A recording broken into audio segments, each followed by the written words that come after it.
په سټیج باندې موجود څومره چې زمونږ مشران دي، د ټولو پاټو عهدهداران صاحبان، د تاجر برادرۍ چې څومره مشران دي دلته کې موجود دي، او تاسو ټول عزتمندو ته په جمع باندې السلام علیکم. عزتمندو، دا نن ډیره یو عظیمه خبره ده چې دومره اتفاق سره زمونږ د شب قدر عوام، د شب قدر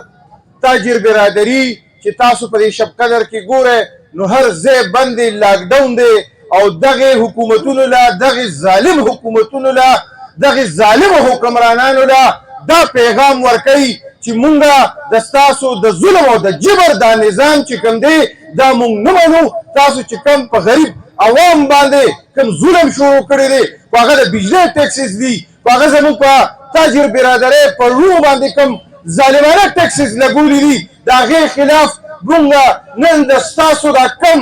دغه چې کوم دی دا مونږ رد کوو، او تاسو له دا پیغام درکوو چې مونږ به انشاءالله که تاسو داسې وکړل دا عوام دومره تنګ شوي دي څنګه چې زموږ شهریار ورور دا د بغاوت طرف ته روان دي. او زه تاسو ته دا وایم چې تاسو همدغه ځای کې ودرېږئ، یعنې چې تاسو ټول وګورئ نو ټول پاکستان کې عوام دې حد ته رارسېدلي دي چې دا به دې روډونو ته راوځي، او څنګه چې بنګلادیش تېر شو دقسې یو انقلاب طرف ته ګورې دا روان دي.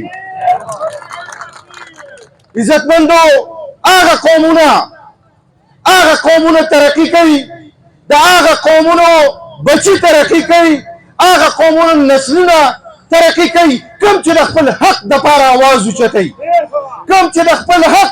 دپاره راوځي، د خپلو بچو د حق دپاره راوځي. دا ملک، دا وطن، دا هر څه زمونږ دي، دا خاوره دا زمونږ ده، په دې باندې وسایل دا زمونږ دي. او که تاسو سوچ وکړئ نو زمونږ وسایل،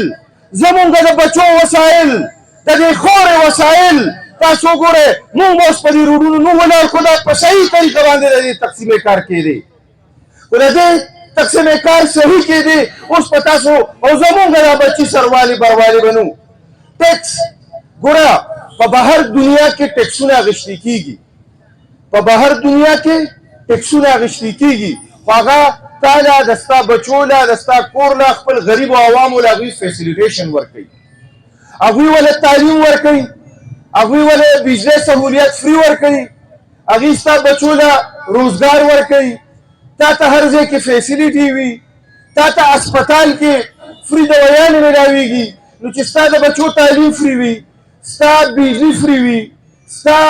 اسپتال فری وي، نو بیا خلک ټیکسونه اخلي. نو دوی خو ټیکسونه اخلي او خپلو جیبونو د غریبو خلکو، د غریبو عوامو، زما ستاسو وینې راخلي او هغه جیبونو کې اچي او خوري یې لګیا دي. نو انشاءالله دا یو ښه عمل دی. تاجر برادرۍ ټولو تنظیمونو له، ټولو مشرانو له په دې زه مبارکباد ورکوم چې احسن اقدام یې اوچت کړی دی، چې کومو پاټو مشران دلته کې ښکاري